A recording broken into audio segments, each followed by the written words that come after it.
Concept ఆ రోజు చెప్పాడు. చెప్పినాక బడ్జెట్లో చేద్దాం అనుకుంటున్నాను సార్ ఇట్లా ఆ రోజు చెప్పాడు. బాగానే ఉంటుంది, బట్ డైరెక్షన్ ప్రొడక్షన్ అంటే కష్టం అవుతుంది కదా అన్నాను. దాని తర్వాత మళ్ళీ ఒక 2 సార్లు కనిపించిన తర్వాత కనపడలేదు నాకు. దాని ఫైనల్ ఒక 8 నెలల తర్వాత మొత్తం ప్రోడక్ట్ అయిపోయిందండి అని చెప్పాడు. I'm really happy for him. And 1 man army లాగా మొత్తం అంతా ఫినిష్ చేశాడు. తనకి తన టీం అందరికీ I wish them all the very best. And ఈ సినిమా మంచి హిట్ అవ్వాలి మహేష్కి. తనకి మెయిన్ డబ్బు కంటే కూడా కెరియర్గా అతను ఒరిజినల్ కెరియర్ని పనంగా పెట్టి సినిమా తీశాడు. డబ్బు అనేది కంటే కూడా అతనికి కెరియర్గా అతనికి నిలవాలి. That was his ambition, that's what he told me. So I wish his dream comes true. Executive producer and they both together worked, Mahesh and Naveen. It was a fantastic. ఇప్పుడే మీరు చూశారు, దాసరి నారాయణరావు గారి స్పందన కూడా చూశారు. I wish him and his entire team all the very best. And apart from that, as a joint secretary of the producer council, I'll be more than happy to guide them, assist them in terms of getting the theatres. Definitely వాళ్ళకి ఎలాంటి help కావాలన్నా కానీ మేము చేస్తాము. థియేటర్స్కి percentage ఇప్పిస్తానికి ప్రయత్నిస్తాను. But I request all this electronic media and print media to encourage these kind of small movies. And డెఫినెట్గా మీరు కొద్దిగా మంచిగా చేయండి అని చెప్పేసి నేను రిక్వెస్ట్ చేస్తున్నాను. అలాగే I request all the audience also in both Telugu states to watch this kind of movie, or especially this movie, and make it a grand success. Thank you very much. Nelli క్రితం కలిసి ఇలాగా నేను ఒకసారి మీ appointment కావాలి sir, నేను కలవాలి మిమ్మల్ని అన్నారు. ఎవరు మీరు అని అడిగితే ఇలాగ నేను ఒక సినిమా తీసాను సార్, ప్రొడ్యూసర్ కమ్ డైరెక్టర్ అన్నారు. వచ్చారు, నాకు ఈ బ్రోచరు చూపించి నాకు ఒక్కసారి మీ గురువు గారు అయినటువంటి దాసనారాయణ గారి అపాయింట్మెంట్ కావాలి సార్ అన్నారు. దేనికి అన్నాను. అంటే ఏదైనా ఈ పిక్చర్ ఫంక్షన్కి పిలవాలని అన్నారు. ఫంక్షన్కి అయితే కష్టం అండి, ఇబ్బంది అవుద్దేమో, ఆయన చాలా పనుల్లో ఉన్నారు అన్నాను.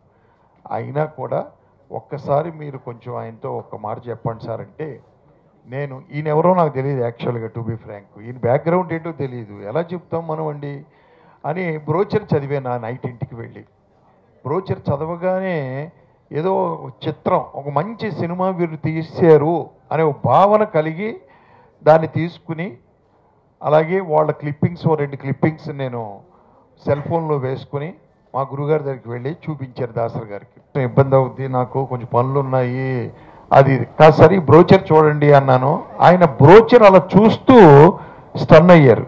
లేదయ్యా, ఈ సినిమాలో ఏదో విషయం ఉంది డెఫినెట్గా, ఇందాక ఆయన వీడియోలో చెప్పింది. ట్రైలర్ 2 పీసులు చూశారు, వెంటనే ఆయన చెప్పారు ఆ మహేష్ అనే అతను రమ్మని అనండి. అంటే ఆయనకి ఈ సినిమా మీద అంత ఇంప్రెషన్ ఏర్పడింది. పాటలు అన్నీ చాలా బాగా వచ్చినాయి, మీరు వినండి, నచ్చితే మిగతా వాళ్ళకి వినిపించండి. నాకు సహకరించిన సింగర్స్ అందరికీ, ఇంకా మ్యూజిషియన్స్ అందరికీ, స్టూడియో వాళ్ళకి ఇంకొకటి చెప్పాలి మర్చిపోయాను. పాటలన్నీ దినేష్ అని ఒకతనే రాశాడు అన్ని పాటలు.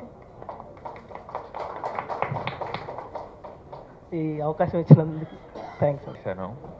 సో ఇన్ నా ఫస్ట్ ఫిల్మ్ అండి, and I would like to thank mister Mahesh గారు ఫర్ గివింగ్ దిస్ ఆపర్చునిటీ.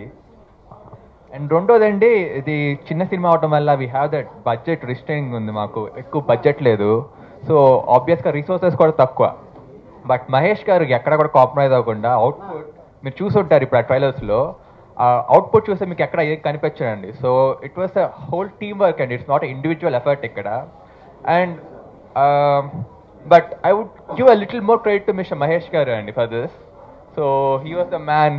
ఆయన భుజాల మీద మొత్తం మోసి మూవీ రోజు ఇక్కడ వరకు వచ్చిందంటే would give the whole credit to mister Mahesh గారు అండి.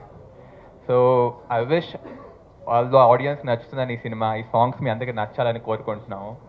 సో థ్యాంక్ యూ అండి. ఈ సినిమాలో నాతో పాటు అందరూ సహకరించి సినిమా కంప్లీట్ చేయడానికి సహకరించిన అందరికీ పేరు పేరున ధన్యవాదాలు. ముఖ్యంగా ఇప్పుడు ఆడియో రిలీజ్ వేడుక సందర్భంగా లిరిక్స్ రైటర్ దినేష్ కక్కెర్ల గురించి చెప్పుకోవాలి. కలయా నిజమా ఈ సినిమా, ఇది యాక్చువల్గా ఫ్యామిలీ థ్రిల్లర్ ఎంటర్టైన్మెంట్ కూడా ఉంది. సో కొత్తగా పెళ్ళైన జంటకు అప్పటి వరకు జీవితం వేరే విధంగా ఉంటుంది. యాక్చువల్గా ఎంతోమంది ఏదో చెప్తూ ఉంటారు, కానీ ఎవరి జర్నీ వాళ్ళదే, ఎవరి అనుభవం వాళ్ళదే. సో అంతకుముందు ఏ విధమైన అవగాహన ఫ్యామిలీ మెంబర్స్ అంటే చిన్నప్పటి నుంచి మనం ఫ్యామిలీ ఫ్రెండ్స్ కానీ ఫ్యామిలీ మెంబర్స్ కానీ ఫ్రెండ్స్ కానీ మనం చిన్నప్పటి నుంచి ట్రావెల్ అవుతూ ఉంటాం. అప్పటి వరకు జీవితం వేరేగా ఉంటుంది. సడన్గా మ్యారేజ్ అయ్యేసరికి ఒక కన్ఫ్యూజన్ స్టార్ట్ అయిపోతుంది. సో న్యూ పార్ట్నర్ కంప్లీట్గా లైఫ్ అంతా అటెన్షన్ మొత్తం ఆ పార్ట్నర్ మీద ఉంటుంది. సో అక్కడ ఏది ఏమైనా కానీ లైఫ్ అనేది అనుకూలంగా వెళ్ళాలి, సానుకూలంగా హ్యాపీగా గడవాలి. సో ఈ నేపథ్యంలో ఒక ఎక్స్పెరిమెంటల్గా ప్రేమ ద్వేషం అనే కాన్సెప్ట్ మీద చేయడం జరిగింది. ఇందులో సినిమా ఆద్యంతం ముందు నుంచి లాస్ట్ వరకు ద్వేషం అనే భావన మనలో కలిగినప్పుడు ఏ విధంగా రియాక్ట్ అవుతారు ఇండివిజువల్, అది ఏ పొజిషన్లో ఉన్నా కానీ ఏ స్టేటస్లో ఉన్నా కానీ ఎవరైనా కానీ, కొత్తగా పెళ్ళైన వాళ్ళు అవ్వచ్చు, పెళ్లి చేసుకోవాలనుకునే వాళ్ళు అవ్వచ్చు, ఆల్రెడీ లైఫ్లో జర్నీ కొంత దూరం సాగించిన వాళ్ళు అవ్వచ్చు, లైఫ్ ఫినిష్ చేసే వాళ్ళు కూడా అవ్వచ్చు. సో బంధాలన్నీ పెరుగుతూ వెళుతూ ఉంటాయి. ఎవ్రీ టైం డిఫరెంట్గా ఉంటుంది life experience after marriage. So దీన్నే మేము డీల్ చేశాము. సో దీనిలో ఫైనల్గా అంత కథ ఎలా సుఖాంతం అవుతుంది, ఎవరు మనకి హెల్ప్ చేయరు, మనమే హెల్ప్ చేసుకోవాలి. ఏమైనా ప్రాబ్లం వస్తే ఎదుటి వాళ్ళు వచ్చి సాల్వ్ చేయరు, మన ప్రాబ్లమ్ని మనమే సాల్వ్ చేసుకోవాలనేదే ఇతివృత్తంగా చేయడం జరిగింది. గ్రాఫిక్స్ వర్క్ చాలా ఎక్కువగా ఉంటుంది. ఎందుకంటే ద్వేషం అనే క్యారెక్టర్కి ఒక రూపం ఇచ్చాం. జస్ట్ ఒక భావంలాగా ఏదో చెప్పడం అనే కాకుండా, ఒక ఎక్స్ప్రెషన్ కాకుండా ఒక రూపం ఇవ్వడం జరిగింది. సో ఇది దాదాపుగా ఒక 10 నిమిషాల గ్రాఫిక్స్ వర్క్ ఉంటుంది. దీంతో బాగా ఎంటర్టైన్ అవుతారు ఆడియన్స్. సో ఇది ఒక వినూత్నమైన ప్రయోగము, అందరూ ఆదరిస్తారని కోరుకుంటూ సెలవు తీసుకుంటున్నాను.